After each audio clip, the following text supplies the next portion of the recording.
Contra o militarismo, a OTAN e a guerra. Quen domina o mundo camiña decidido cara a unha guerra global. Mais unha vez, non é por vontade dos povos, senón pola cobiza sen límite dunhas oligarquías que se teñen afecto a pisotear calquera lei humana e agir con absoluta impunidade. Durante décadas, esas oligarquías fixeron e desfixeron no plano internacional segundo mellor lles convive. Durante décadas, esas oligarquías fixeron e desfixeron no plano internacional segundo mellor lles convive. Acumularon indignantes cantidades de lucro e poderes casi absolutos, sementando ao mesmo tempo miseria, destrucción e morte por toda a parte. Nese tempo, esquilmaron calquera recurso, especulando con el ou esgotando para sempre. Conculcaron a soberanía popular onde lles pareceu oportuno e disciplinaron povos enteiros, establecendo a lógica dos seus intereses como única lógica posible. A base de guerra económica, guerra informacional, guerra psicolóxica, converteron o imperialismo na norma e exhibiron grotescamente o seu brazo armado como garantía de dominación á forza. Agora, coa emerxencia de novos axentes globais e regionais por fora desas lógicas e deses marcos, as oligarquías imperialistas asisten apavoradas a un escenario de declive e tórnanse máis temerarias e perigosas. Mentres cunha man tratan por todos os medios de que asumamos a idea de que representan a paz e a razón, coa outra engraxen a súa maquinaria para reconfigurar o mundo por medio dunha guerra global, convencidas de que é a única vía para conservar a súa supremacía. Xa foi dito innúmeras veces, a OTAN non é un instrumento da paz, é unha ferramenta para a agresión e a bandidaxe en escala planetaria. As evidencias están á vista de que nas queira ver. Os países do bloque imperialista, os Estados Unidos, o Reino Unido e a Unión Europea a cabeza, son responsáveis por 70% do gasto militar global. E non hai conflicto no que non estexen envolvidos dunha maneira ou doutra. A miúdo teledirixindo os combates, golpes de Estado, falsas revolucións, xenocidios, magnicidios, embargos, bloqueos, accións terroristas, sancións e calquera outro tipo de accións de derrubo ou desestabilización. Son capaces de eliminar militarmente e protexer mediáticamente un monstro sionista que asesinou máis de 50.000 persoas na Palestina nos últimos 2 anos, mentres disparan sancións e hostigan calquera país que se desmarque da súa lógica imperialista. O seu brazo armado conxunto, a OTAN, dispón dun orzamento que ultrapasa 2% do PIB mundial e conta cunha densa rede de máis de 1.000 bases e instalacións militares, entre as declaradas e as non declaradas, construídas en 63 países, en particular alrededor daqueles que se negan a entrar no molde previsto. Mais non son só as bases. A OTAN opera, ademais, tropas despregadas en 165 estados, a miúdo baixo o guarda-chuvas formal das Nacións Unidas, xerando unha moi oportuna confusión na opinión pública. Como se isto non fosse suficiente, asistimos agora a anuncios de rearmamento da Europa por valor de 800.000 millóns de euros, pondo todo o aparello de propaganda a favor da guerra. Unhas cantidades que se suman ao xa destinado á guerra na Ucraína e que son difíceis sequera de ponderar de maneira correcta, mais que en ningún caso se puxeron acima da mesa para investir en servizos sociais, en educación ou en sanidade, vivenda, pensións, nin tampouco para paliar crises como a de 2008 ou a do COVID-19, crises reais, con víctimas reais. Toda unha ofensiva reforzada pola acción tiránica do Fondo Monetario Internacional, do Banco Mundial e da dolarización da economía mundial,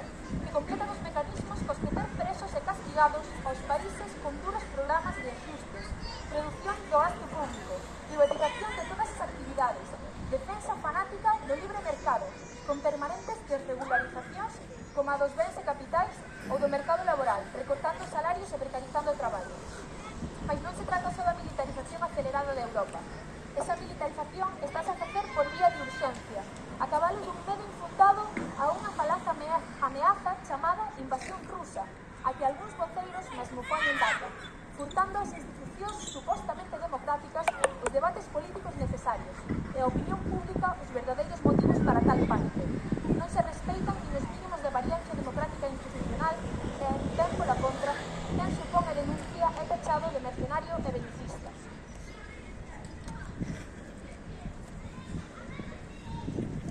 O noso país, situado no centro do Atlántico, non é alleo a esta deriva antidemocrática, nin sería inmune aos eventuais efectos desa guerra global que o imperialismo procura con tanto esforzo. Na Galiza, a cesión de portos e instalacións aéreas e a posta a disposición do territorio para exercicios militares, adestramentos, escalas ou repostaxes convértenos en cómplices involuntarias das súas accións, malia o pobo galego se ter manifestado histórica e repetidamente pola paz contra a OTAN e a súa axenda.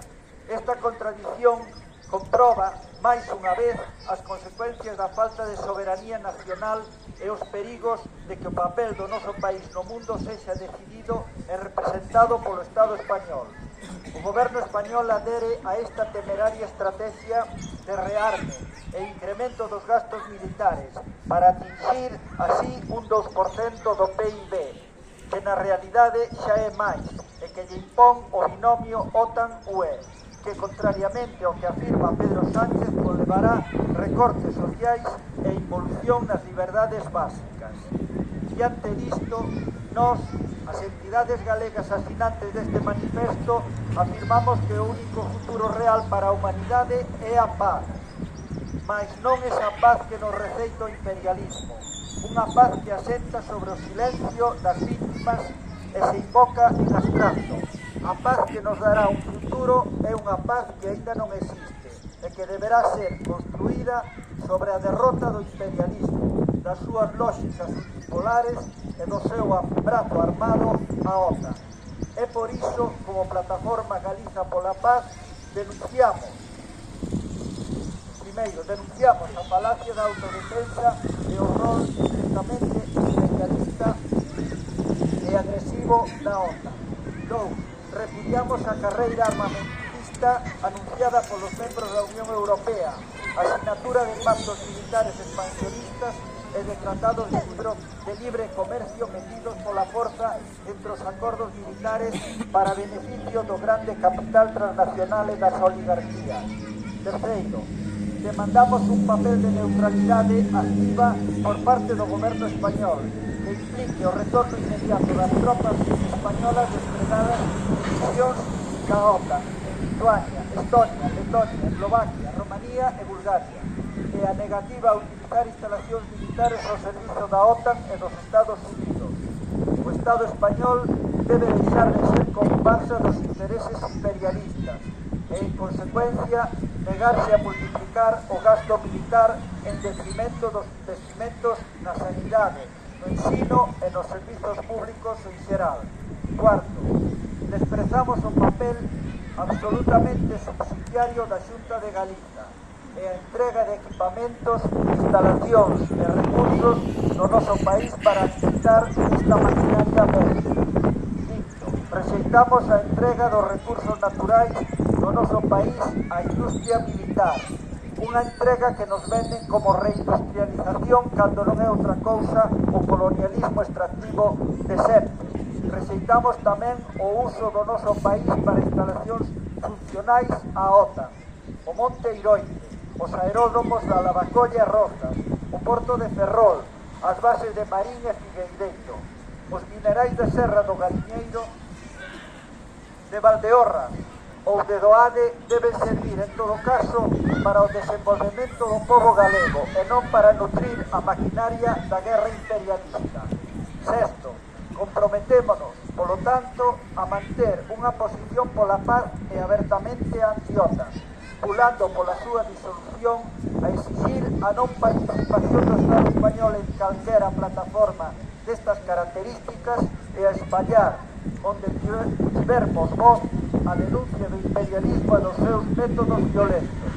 Sétimo, e apelamos ao povo traballador galego a non deixarse embaucar polo discurso mentirista e alarmista do PP e do PSOE e da práctica totalidade dos medios de comunicación. Son horas de mobilizarnos pola paz e contra a guerra.